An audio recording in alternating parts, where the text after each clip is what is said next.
My name is Lynn, and I'm a third-year student at the University of Guelph, and today my video is about a specific facet of my studenthood, which is that I am an international student from the United States, and right now, as you can tell, I am driving. I am going back to Guelph from home while I was home for spring break, which is in February for Guelph. So I thought that some people might be interested in my drive back home. I'll tell you a little bit about the specific way I go. If you're coming from Ohio to Canada, and if you're coming from Ohio to specifically Guelph, this is probably super helpful. But besides that, I hope you enjoy the video, and let's get into it. So right now I'm on a smaller road in my area getting onto the highway. I live west of Cleveland in northern Ohio, and so I'm going to have to go through Cleveland to get to Canada since I go around the right side of the lake. I go through Port Erie most of the time when I go into Canada, and when I come out of Canada I usually go Niagara Falls. One, because it's pretty, and two, because going in I always feel like I want to go in the biggest port possible. So that I don't get stopped for some random reason. I don't really know what that is in my head that's making me do that, but I always feel like I should be going the biggest possible port into Canada, and then coming out of Canada I usually use Niagara because I never have to wait in line and it spits me out onto a nice road. So it's really easy to get back home if I go through Niagara. Fort Erie and Peace Bridge is a lot closer to me, so it usually takes me a little less time in the US if I go Fort Erie, and a little more time in Canada, and then on my way home I get out of Canada faster by going through Niagara Falls.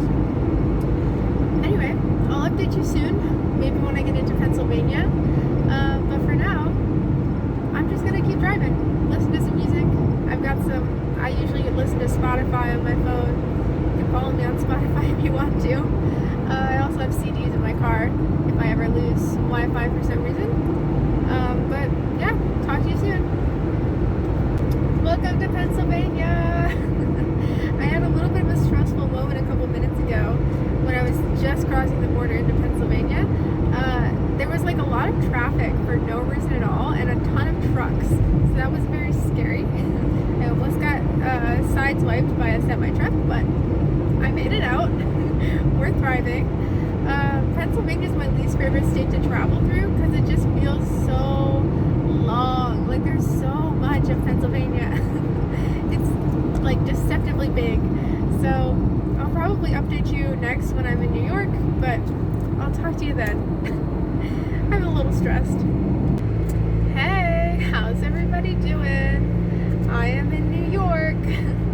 I'm on the Highway 5. I usually take the 5 instead of like the toll road because, first of all, it's a lot prettier. I'm traveling through vineyards right now, lots of grapevine fields, and it goes right along Lake Erie. Super pretty right now because Lake Erie's frozen, so there's like a whole bunch of ice on it. It's really pretty. But also I don't want to pay tolls. So I take the 5. It takes me like 20 minutes longer. I spend about 4.5 hours in the US and then 2-ish hours in Canada. That extra half hour in the US, it would be just 4, but I stop at a gas station and hang out for a little bit, walk around, fill up my gas before I go into Canada. And actually, the gas station I stop at is on the junction between 5 and 20 in New York.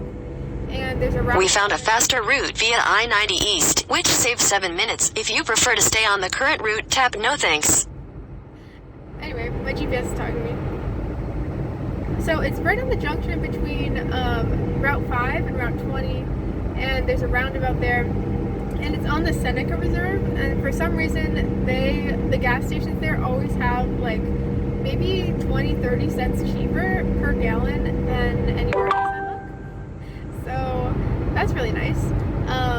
And so I'll be going to that gas station. I'll probably update you then. This round, for some reason, the GPS really wants me to take the toll road. Don't know why. I think they just want to save me time. I might have messed up my settings and said that I don't care if I pay tolls or not, but I definitely care. So I I've been fighting my GPS this whole time, trying to keep me on Route 5 instead of going back onto I-90 or 190.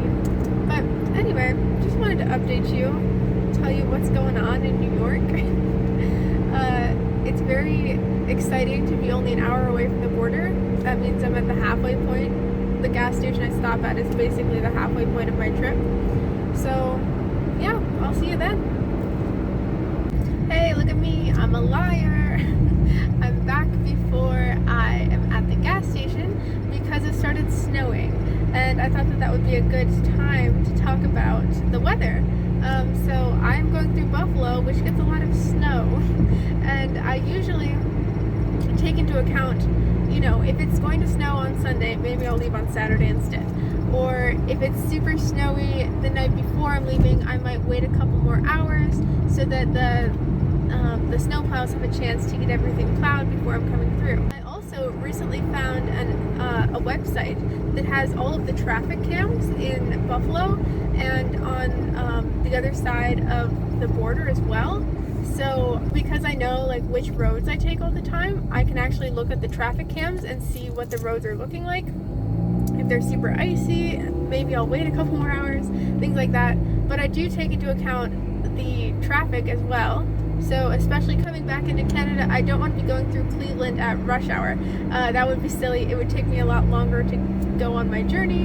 And so, you know, when I'm planning my departure time from wherever I am, whether that's Guelph or whether that's home, I am thinking about the weather, the traffic that's going to be there, possibly, you know, if my legs hurt for some reason. Like I went ice skating yesterday, so my legs kind of hurt. Wherever I'm departing from, I take into account a couple of those things like the weather and the traffic, just to make sure that my ride is as smooth as possible, because I don't want to be adding any extra stress that I don't need to if I could just like easily avoid it.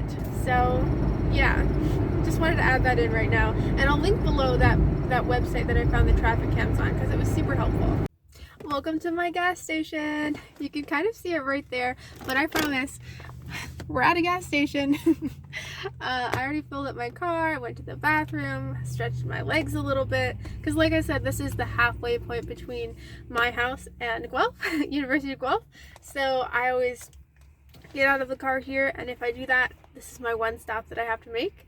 I can make it all the way from my house to Guelph on just 2 tanks of gas. My car, it only holds 9 gallons of gas, and I don't think it gets the best gas mileage in the world, but you know, it only costs me about $30-40 to go from Guelph back home, and as long as I start with a full tank of gas, I get to Guelph after filling up just one time with over half a tank left.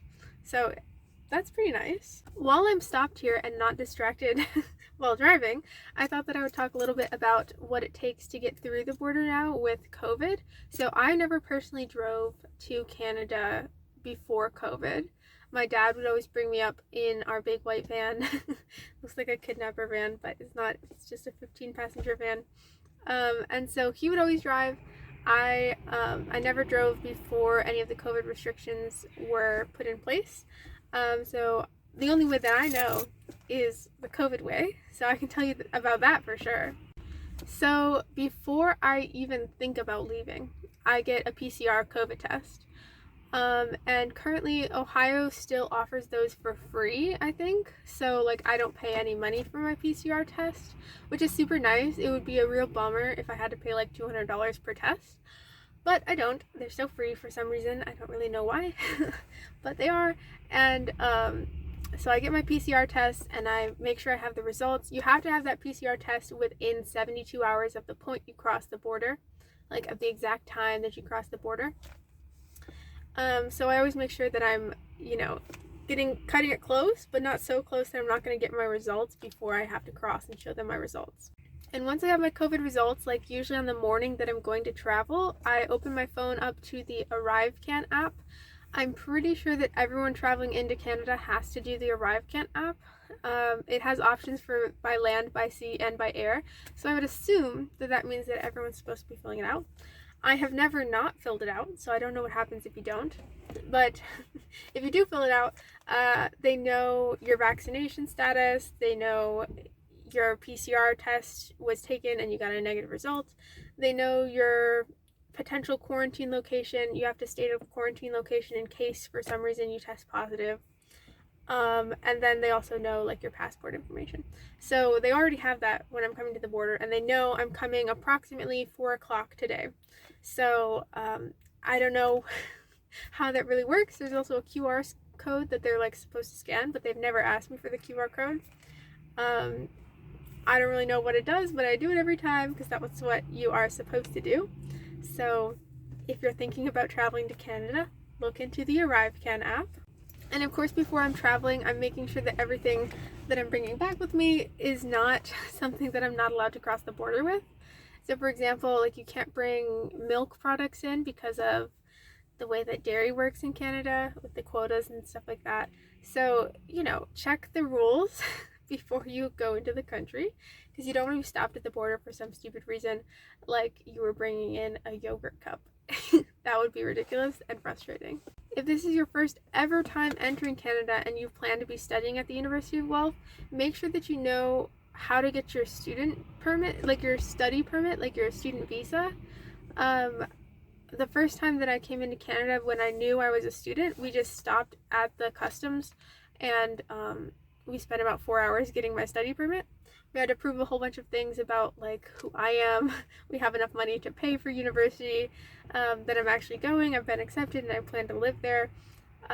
But you know, make sure that you're double checking before you get to the border about what you're supposed to have before you go in for study.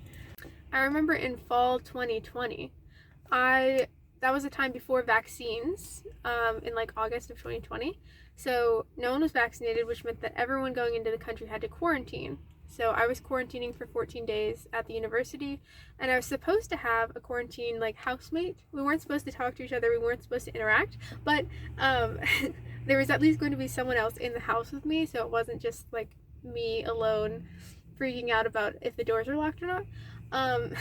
But she was a first year student and she didn't have her study permit yet. So she actually got stopped at the border and turned away because they weren't offering study permits at that time. I'm pretty sure that now they're offering study permits again because there's first year international students at Guelph, so they must be.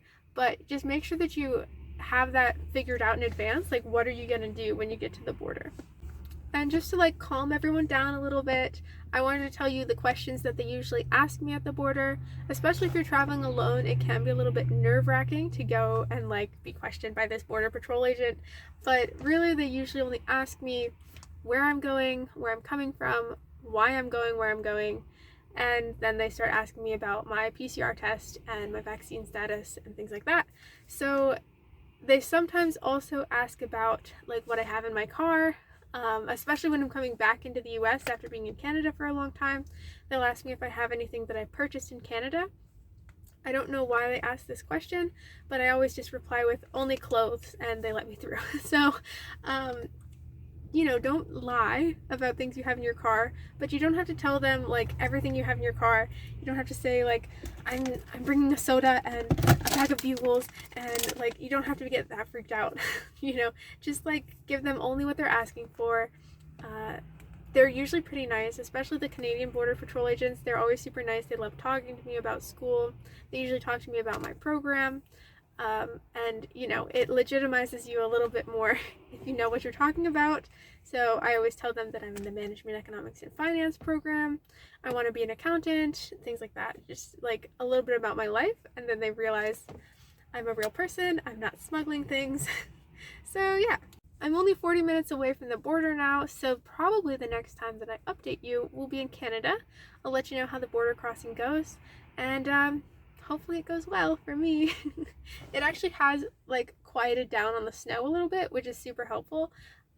It's only like a small flurry now. It's not super wet flakes, so that's great. The roads are a little wet, but we'll get through it. See you guys later. Welcome to Canada. We made it through. This time we actually got selected to do one of the at-home test kits. I did get tested before I went, but Canada's been randomly testing people that come through. I've gotten selected twice now out of the last 6 times I've gone through the border. So I don't know how often they're selecting people to get tested, but I've gotten selected twice. It's a super easy process. You get online with like a telehealth officiant. I don't know, they're a doctor and they're on your phone or your computer, and they watch you do the test, and then they instruct you on like where you turn that in or drop that off. In my case, I end up calling like a pickup service, and they come and pick up my test for me at the front desk of my residence. So yeah, it was a pretty easy border crossing this time. They asked a lot more about what was in my car this time than they normally do. Normally it's most often about like the COVID things, but this time they asked me if I had been gifted anything or bought anything that was coming into Canada with me. So not sure what that's about, but we made it through. And now we have about an hour and a half, maybe 2 hours to Guelph from Buffalo, the Peace Bridge crossing at Buffalo. So yeah, hello again. We are about 30 minutes away from Guelph, and I am on Wellington County Road 46, I think it is. And I wanted to talk about like the roads that I take when I'm in Canada. Sorry it's so shaky, I'll make this like quick. But basically, I just try and take some of the less trafficked roads. So I could take like Highway 6 all the way into Guelph, but instead I make a right turn at Wellington County Road 46 and go the rest of the way on the back roads, because I think that it is just like nicer to travel with no traffic. So yeah, if for some reason you are driving to Guelph from the same direction I am, whether that's Niagara, Grimsby, or somewhere in the US, and you're going through Buffalo, I would definitely recommend putting into your GPS to make you turn onto County Road, Wellington County Road 46, I think it is, and then just take the back roads up into Guelph, because first of all, it's really pretty farm country and there's horses back here, it's super fun, but also you can avoid a lot of the traffic, and you know, that's always nice. There's no stoplights on this road. It's still a pretty fast road. I don't remember the speed limit, maybe 60 kilometers per hour, maybe 70. But anyway, that's just my tip. It's better to take the back roads than the main roads most of the time, unless there's super bad weather, in which case maybe take a road that's going to be plowed. But yeah, I'll see you when I'm at Guelph actually, because that's what's next. And we're back. I just brought up all of my stuff. That's not all of it. There's more on the ground, but we made it back to campus. I have to go do my random COVID test now, so I'm going to sign off from this video. But thank you so much for watching. I hope that you enjoyed my travels. If you have any questions about what I talked about today, or anything else to do with the University of Guelph, being an international student, being in the Management, Economics, and Finance program, please let me know in the comments down below. If there's a specific video you'd like me to make, comment that as well. I can usually accommodate. And thank you so much for watching. I'll see you later.